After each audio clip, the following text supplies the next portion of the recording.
If you clicked on this video, you're probably thinking about giving up. But here's the thing.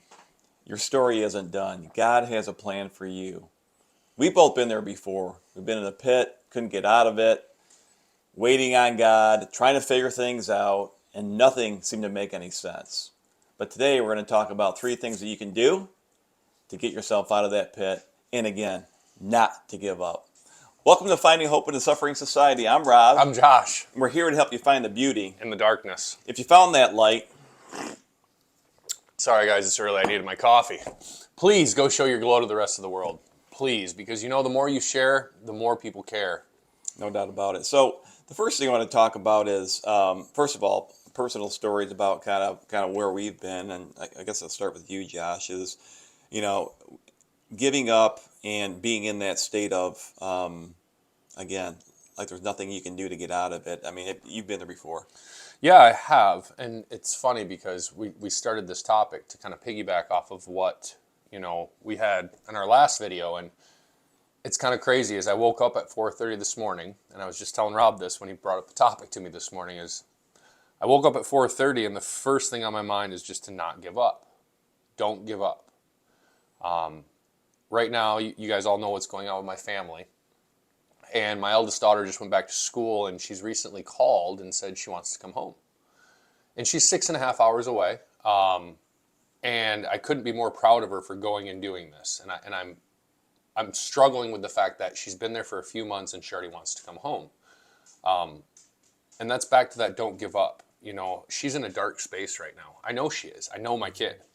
She's sitting there depressed, wondering what her next move is. And I wanted more than anything to wake up this morning, jump in my car, and drive 6.5 hours to go give her a swift kick in the butt. And it's hard because in times the first thing that we're doing is we're in that pit. Sometimes we're waiting for God to talk to us, or waiting. We are. Right? And having that patience is hard. Sitting there waiting for an answer. Mm-hmm. And the problem is you and I know that. Right. We are at an age where we've grown enough in our lives to understand that. She hasn't. She's 18. And I'm sitting here just trying to get her to realize that this is a small portion of her life, and she just seems to think that this is the most important portion of her life. Mm-hmm. And it's trying to get her to understand that it's not. This is just the beginning.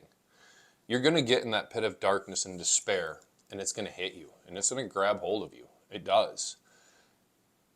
And that's where this all started for me. Yeah, there's a verse in the Bible, the Lord will fight for you.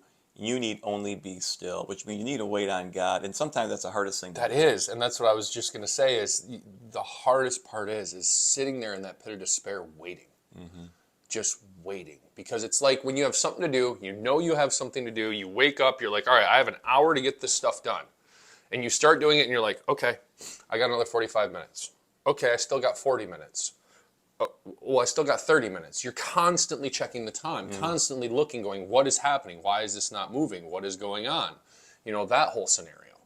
I remember when I was in my pit of despair, I remember looking at the clock at 6 o'clock at night, and I'm like, I still have 4 hours before I go to bed. Right. What I mean? Just 1 minute, 2 minutes, 3 minutes, and it was a really difficult time just waiting and just being in that state. So we understand kind of what that feels like. Yeah. Right? And you went to, in order to kind of numb yourself in the waiting period, you went to alcohol, you said here in the last video, right? I mean, that was a way to kind of get through it. I didn't just go to alcohol because I'm not somebody who half-asses anything. It's either I'm all in or I'm not in at all. Mm-hmm. I'm not somebody who's going to dip his toes in the water. Mm-hmm. I'm not.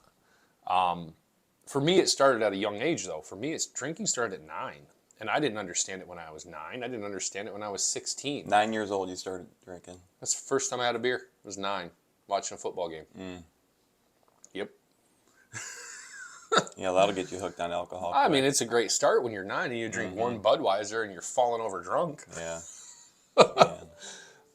So for me, I used alcohol to numb that. I didn't want to feel. Because if I didn't feel, it wasn't real. If it wasn't real, I didn't have to deal with it. If I didn't have to deal with it, it wasn't a problem. Mm-hmm. And that's literally how I coped for 20 plus years of my life. Mm-hmm. And now that I step back and look at it and I haven't numbed those feelings, I've had more real tears now in the last probably 7-8 years of my life than I did the first probably 35, 40. Real feelings. Actual feelings, because Even, just thinking about my daughter when she left, I think of back in my drinking days, I would have numbed that feeling. I would have. I would have numbed the fact that I was losing my baby girl. She was moving away, and I would have numbed it. Where I actually cried about it. I actually looked at her and cried and said, I'm going to miss you. The old me wouldn't have done that. The old me wouldn't have realized that I had those emotions. The old me would have just said, well, I feel something, so Take a drink. bottoms up, By the make way, it go away. That's coffee, right? Yes, that is 100% coffee. It's a good thing. That is our veterans coffee, actually. I buy the veteran-made coffee. I don't know what that is. You haven't? No. Oh, you should check it out. It's a good coffee, by the way. All right, I'll check it out. So, and by the way, we don't have a veteran coffee advertisement here. No, not at all. So waiting on God is really a hard thing to do. But while you're waiting, the opposite of that is number 2. You can take a step to really kind of help yourself pull out and not give up, right? And taking that first step it can be really difficult, whatever it might be. So again, you might be dealing with. Say with that, the problem is, what is the step? That's the thing. But you know what? Do something good. Do something good. I remember one of my family members was in counseling with me, and in my darkest moment, one of the things that this person said was, you know what? I just want him back. I just want him back. And I was like, oh, wait a minute. That's all she wants, right? So that made me take the first step to, all right, I'm going to start actually going for a walk every day. I'm going to start working out consistently, right? Those things actually help my mental state to actually get to the point where I didn't focus on simply just giving up, lying down, and not fighting, right? Yeah, I can see that. For me, anyways. Yeah, no, I can see that, and I'm hearing it out. You know what I mean? Yeah. So again, there might be something in your life where you know that if you just take one step, one small step, and by the way, if you can't take that first step is probably too big. Make it smaller, whatever it might be. It might be simply, I'm going to get out of bed today, right? If you're laying there depressed in bed, the first step is getting out of bed, right? I mean, that could be the first step. And you do that every day for a week. Then you're going to take the next step. Maybe it's okay, I'm getting out of bed, I'm going to go for a walk, right? But you do have the opportunity to help yourself as well. I think for me, the biggest thing was feeling a sense of accomplishment. That's what I'm talking about. I know. Yeah. To get out of it, like something simple. I do it almost every day. Actually, not almost. I do it every day. I might not have this morning because Rob showed up and I was a little late getting going. But the first thing I like to do is make my bed. As crazy as that sounds. Wake up, make your bed. Like actually make it. Like pull the comforter, flatten it out, make your bed. Yeah. Because that gives you a sense of accomplishment for that day. All right, I've already accomplished one goal. That's where it starts. I think that's how it started for me. And as simple as that sounds, when you're depressed and you're in that pit, you need to find simple goals that you can achieve. Yeah. Like you said, if you can't make that step, it's probably because you're making it too big. That's right. Quit making it, I need to go out and change the world today. That's what I need to do. No, I need to make my bed. I need to make my bed, start my day with getting a sense of accomplishment. That's going to be my first start to getting myself out of that pit, is going, all right, if I make my bed, I get this job accomplished. That's one thing I've accomplished today. What is my next task? For me, it was setting myself up with goals throughout a day. Even if they were small, like making the bed. Or, hey, you know what? Every Saturday, I'm going to make sure I am up and out of the house by 8 o'clock. Whether I have something to do or not, I'm going to get up, I'm going to get going, I'm going to get motivated, I'm going to get out of the house by 8 a.m. What I'm going to go do? I don't know. Maybe I'm going to go to the car wash and spray my truck off. Maybe I'm going to go over to a friend's house and have coffee or breakfast or something. But start setting tiny little goals that you can achieve, because the more you have a sense of accomplishment, the better you feel. Yeah, you're not giving up, you're getting after it. Yeah. Right? You have a schedule, you're doing something, you're not sitting there thinking about kind of where you are in your pit of despair. And the third thing that you can do is know in your head that God is not done with your story. Your story isn't finished. You're just getting started, right? If you've been in this really, really dark place right now, I'm telling you, it is a seed to your biggest accomplishment in your life. And it's hard to believe that now, but when you've actually experienced the worst in your life, you have the best coming. I mean, look at your story. So true. Like I'm tearing up just thinking about it. Yeah, so So again, there is another side of it. Being patient, waiting on God is hard. Taking that first step is hard. But knowing and understanding and believing that God is not finished with your story, it's your story for His glory. That's where you really kind of really start expediting kind of where you are and taking the steps towards pulling out, right? I think sometimes you know, in AA we say this, it takes what it takes. You know, everybody's rock bottom is different. My rock bottom for me wasn't losing a job and a house, and because those things didn't happen for me. My rock bottom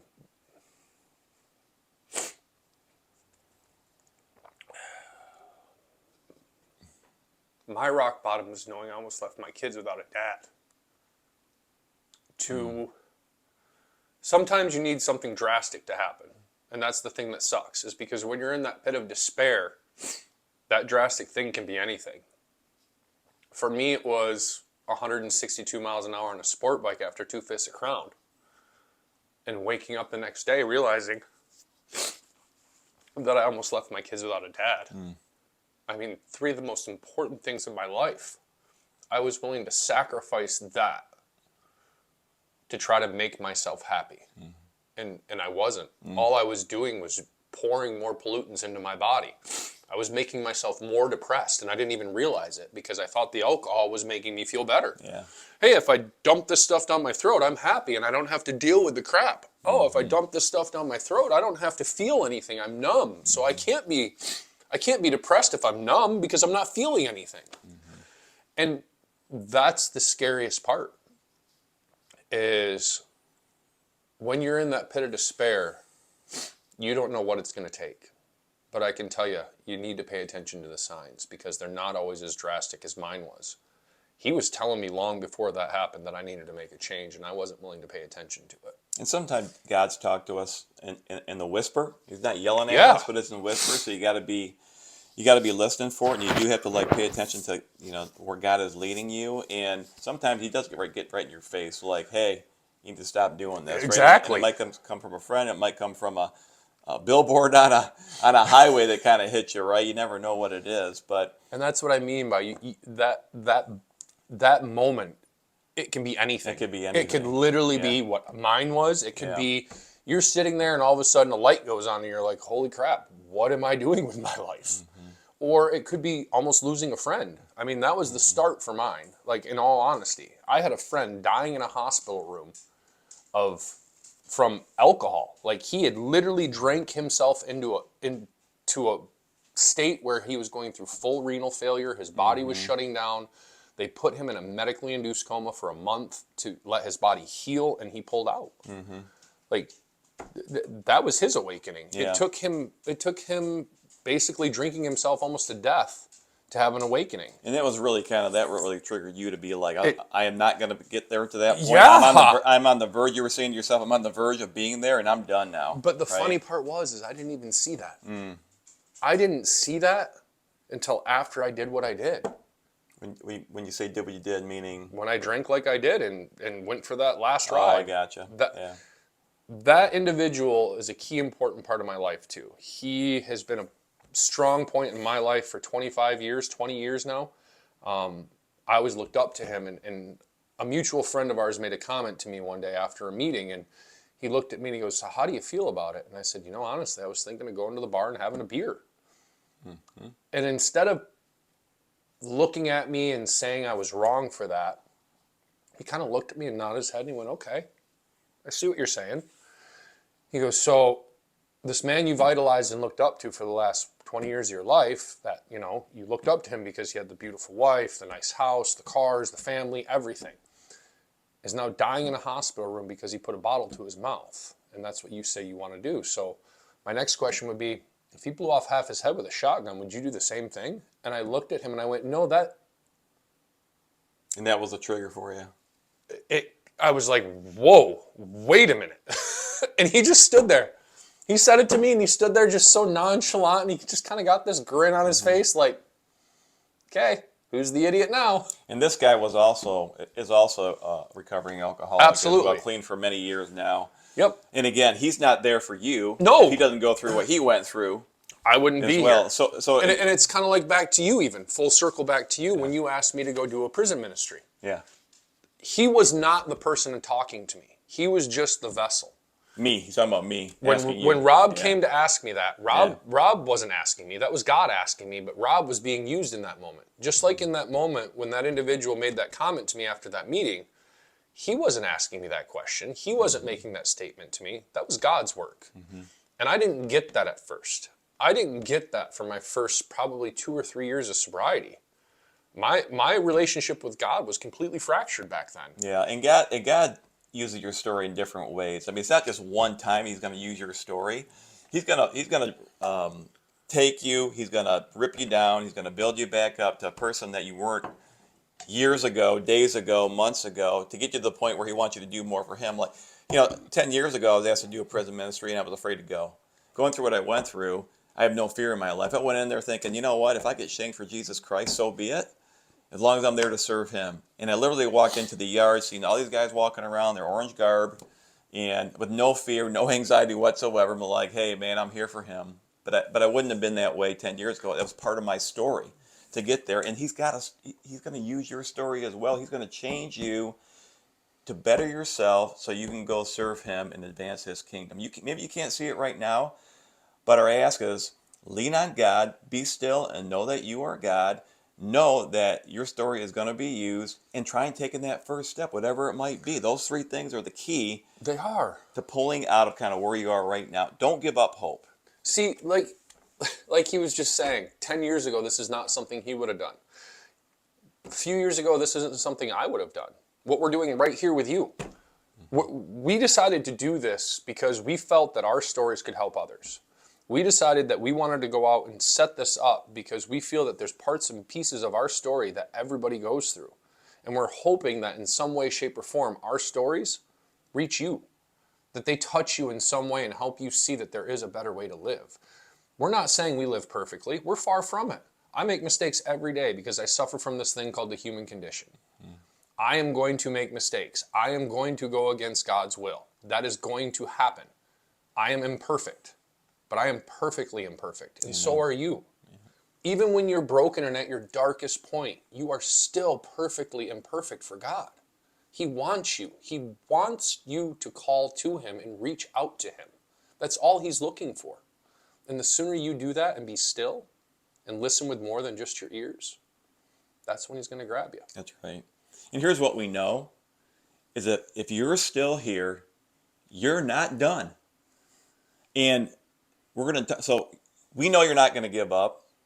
But in our next video, we're going to talk about how to truly surrender and the 3 things that you need to do to surrender to God. You're not giving up. Now you surrender. This has been Fighting Hope in a Suffering Society. I'm Rob. I'm Josh. Again, we're here to help you find the beauty In the darkness. And we'll see you in the next video. Love you guys. We'll see you.